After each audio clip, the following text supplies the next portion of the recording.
नमस्कार मित्रांनो आणि मैत्रिणींनो.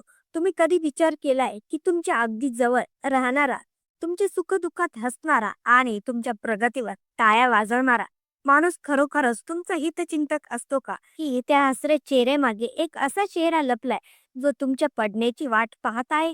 रात्रीच्या शांततेत जेव्हा आपण डोळे मिटतो तेव्हा आपल्या मनात अनेक नाती फिरत असतात, पण तुम्हाला ठाऊक आहे का की याच अंधारात काही अशी नातीही दडलेली असतात जी बाहेरून साखरेसारखी गोड पण आतून विषाने भरलेली असतात. म्हणतात की जगातील सर्वात धोकादायक शस्त्र म्हणजे खोटं प्रेम. ते शस्त्र घेऊन वावरणारे लोक तुमच्या शत्रूच्या छावणीत नसून तुमचे शेजारी किंवा तुमच्याच नातेवाईकांच्या वर्तुळात असतात.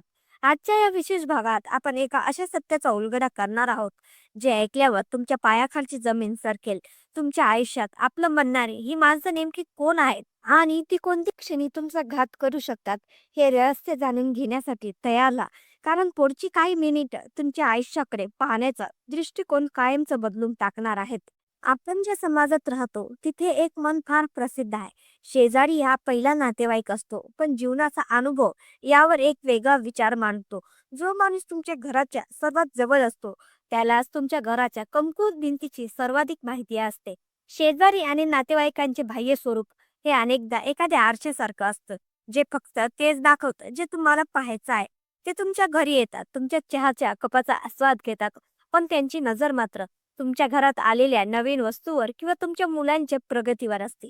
हे लोक असे आहेत की जे तुमच्या यशावर तुमच्या समोर पेढे वाटतील, पण घरी गेल्यावर त्यांच्या मनात एक प्रश्न असतो, यालाच हे यश कसं मिळालं? या नातेवाईकांचे आणि शेजाऱ्यांचे हे दुहेरी रूप ओळखणे हेच खरे आयुष्यातील सर्वात मोठे युद्ध आहे. ज्या दिवशी तुम्हाला या चेहऱ्यामागचा मुखवटा दिसायला लागेल, त्या दिवशी तुम्हाला कळेल की तुमची खरी लढाई बाहेरील शत्रूशी नसून तुमच्याच दारात उभा असलेल्या त्या गोड बोलणाऱ्या माणसाशी आहे. जेव्हा आपण नात्यांचा विचार करतो तेव्हा आपल्याला वाटतं की प्रेम हा नात्याचा आधार आहे, पण व्यवहाराचे सर्वात कडू आणि व्यवहारिक पैलू हा आहे की जगात कोणतंही नातं स्वार्थाशिवाय नसतं. ही गोष्ट पचायला जड आहे, पण हीच अंतिम सत्यता आहे.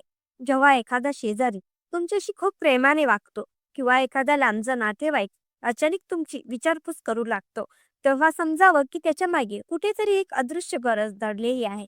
जोपर्यंत तुमच्याकडे देण्यासारखे काहीतरी आहे, मग ते पैसा असो, प्रतिष्ठा असो किंवा एखादं पद, तोपर्यंतच ही नाती फुलासारखी टवटवीत राहतात. ज्या क्षणी तुमचा स्वार्थ सिद्ध व्हायचं थांबतो, त्या क्षणी ही फुले सुकायला लागतात. विचार करा, आज जर तुमच्याकडे काहीच नसेल तर तुमच्या सोबत किती लोक उभे राहते? स्वार्थ हा असा पाया आहे ज्यावर नात्यांची इमारत उभी असते. जर पाया स्वार्थाचा असेल तर ती इमारत कधीही कोसळू शकते. म्हणूनच कोणाशी जोडले जाताना त्याच्या प्रेमापेक्षा त्याच्या स्वार्थाचा शोध घ्या. म्हणजे भविष्यात मिळणाऱ्या धक्क्यापासून तुम्ही स्वतःला वाचवू शकाल. नात्यांचा हा स्वार्थी आधार समजून घेतल्यावर सर्वात जास्त सावधगिरी आपल्याला आपल्या शेजाऱ्यांच्या बाबतीत बाळगावी लागते. शत्रूपासून आपण सावध राहू शकतो, कारण तो शत्रू आहे हे आपल्याला ठाऊक असतं. पण शेजारी हा गुप्त शत्रू होऊ शकतो. शेजाऱ्यांशी व्यवहार करताना नेहमी एक लक्ष्मण रेषा आखून ठेवा. तुमच्या घरातील भांडणं, तुमच्या आर्थिक अडचणी किंवा तुमच्या भविष्यातील योजना कधीही शेजाऱ्यांच्या दारात मांडू नका. कारण तुमच्या घराची गुपितं ही त्यांच्यासाठी मनोरंजनाचं साधन असतात. ते तुमच्याकडून ही माहिती गोळा करतात आणि योग्य वेळ आली की तीच माहिती तुमच्या विरोधात शस्त्र म्हणून वापरतात. अतिपरिचय अवज्ञा असे म्हटले जाते. म्हणजे कोणालाही आपल्या वैयक्तिक आयुष्यात इतकी जागा देऊ नका की तो तुमच्यावर ताबा मिळवू शकेल. शेजाऱ्यांशी संबंध हे नेहमी मर्यादित आणि आदरयुक्त असावेत, पण ते कधी इतके घट्ट नसावेत की तुमच्या बेडरूम मध्ये गोष्टी त्यांच्या किचन मध्ये चर्चिल्या जातील. सावधगिरी हीच आपली सर्वात मोठी सुरक्षा आहे. जेव्हा आपण इतकी सावधगिरी बाळगतो तेव्हा मनात प्रश्न येतो की मग जगात खरी नाती उरलीच नाहीत का? तर तसं नाही. खऱ्या नात्यांची ओळख ही सुखात नाही तर संकटात होते.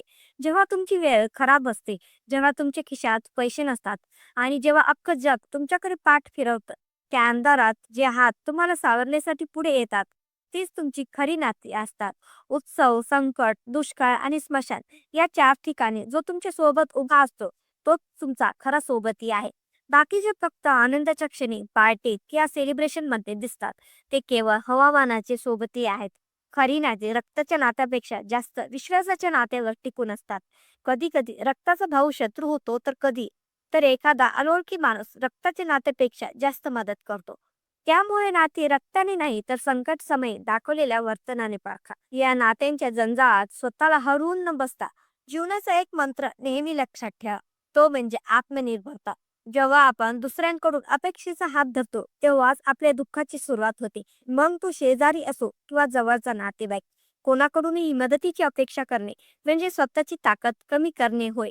स्वतःच्या पायावर उभे राहणाऱ्या माणसाला कोणाच्याही कुबड्यांची गरज नसते. तुम्ही इतके समर्थ व्हा की लोक तुमच्याकडे मदतीसाठी येतील, पण तुम्हाला कोणाकडे हात पसरण्याची वेळ येणार नाही. ज्या दिवशी तुम्ही अपेक्षांचा त्याग करता त्या दिवशी तुम्ही मानसिकदृष्ट्या स्वतंत्र होता. आपली प्रगती, आपलं सुख आणि आपलं रक्षण करण्याची जबाबदारी केवळ आपलीच आहे. जेव्हा तुम्ही स्वतःवर विश्वास ठेवता तेव्हा हीच स्वार्थी जगतातील नाती तुमच्या समोर नतमस्तक होतात. कारण जगाला फक्त ताकदवान माणसांची सोबत हवी असते. स्वतःवर विश्वास ठेवण्यासोबतच आपली शक्ती टिकून ठेवण्याचा एक मार्ग म्हणजे मौन पाळणे. बरेचदा आपण भावनेच्या भरात आपल्या मोठ्या योजना किंवा आपली स्वप्न नातेवाईकांना आणि शेजाऱ्यांना सांगून टाकतो. पण तत्वज्ञ म्हणतात की ज्याप्रमाणे कोळसा उष्णता बाहेर काढल्याशिवाय जळत नाही, त्याप्रमाणे तुमची योजना प्रत्यक्षात येण्यापूर्वीच जर ती जगाला कळाली तर तिला दुष्ट लागते किंवा लोक तप अर्थही निर्माण करतात. मन हे केवळ शांत राहणे नाही तर ती एक रणनीती आहे. तुमचं काम बोललं पाहिजे, तुमची जीभ नाही. जेव्हा तुम्ही शांत राहून तुमची प्रगती घडवून आणता तेव्हा तुमच्या शत्रूंना आणि मत्सरी नातेवाईकांना तुम्हाला रोखण्याची संधीच मिळत नाही. आपली ताकद आणि आपले विचार गोपनीय ठेवणे ही यशस्वी माणसाची सर्वात मोठी ओळख आहे. लक्षात ठेवा, जो जास्त बोलतो तो आपल्या योजनांची माहिती शत्रूंच्या हातात देतो, पण जो मौन पाळतो तो गुपचूप यशाचे शिखर गाठतो. शेवटी जीवनाच्या या प्रवासात काही ओझी उतरवून ठेवणेच हिताचे असते. ज्या नातेवाईकांमध्ये तुमच्याबद्दल प्रेम नाही, जे सतत कपट करतात आणि जे तुमच्या पाठीमागे तुमच्या नावाने विष ओकतात, अशा नातेवाईकांचा त्याग करणे हा सर्वात मोठा धर्म आहे. अशा लोकांशी नाते टिकवून ठेवणे म्हणजे स्वतःच्या पायावर कुऱ्हाड मारून घेण्यासारखे आहे. ज्याप्रमाणे शरीराचा एखादा भाग सडला तर तो कापून टाकावा लागतो जेणेकरून पूर्ण शरीर वाचेल, त्याचप्रमाणे विषारी नातेवाईकांना आयुष्यातून बाहेर काढणे गरजेचे असते. केवळ लोक काय म्हणतील किंवा तो माझा नातेवाईक आहे या विचाराने जर तुम्ही अपमान सोसत असाल तर तुम्ही स्वतःच्या स्वाभिमानाचा बळी देत आहात. जे तुमच्या आनंदासाठी कधीच उभे राहिले नाहीत, त्यांच्यासाठी तुमचे अश्रू सांडण्याची गरज नाही. अशा लोकांपासून दूर होणे हा स्वार्थ नसून तो स्वतःचा बचाव आहे. मानवी स्वभावाचे हे पैलू आजही तितकेच सत्य आहेत जितके शतकापूर्वी होते. जग बदलले, तंत्रज्ञान बदलले, पण माणसाचा स्वभाव आणि नात्यांमधील गुंतागुंत आजही तशीच आहे. लक्षात ठेवा, तुमचं आयुष्य हे तुमचं रणांगण आहे आणि इथे तुम्हाला स्वतःचा सारथी बनायचं आहे. आजच आपल्या आजूबाजूच्या लोकांकडे एका नवीन नजरेने पहा. कोण आपल्याला खरोखर सावरतंय आणि कोण आपल्याला खड्ड्यात पाडण्यासाठी संधी शोधते हे ओळखण्याची वेळ आली आहे. सावध राहा, स्वतःवर विश्वास ठेवा आणि तुमची गुपितं काळजाच्या कप्प्यात जपून ठेवा. तुमची आजची ही समजदारीच उद्याच्या यशाचा पाया ठरणार आहे. या नीतीचा वापर करून आपले जीवन अधिक सुसह्य आणि सुरक्षित बनवा. स्वतःची काळजी घ्या आणि लक्षात ठेवा, तुमची प्रगती हेच तुमच्या विरोधात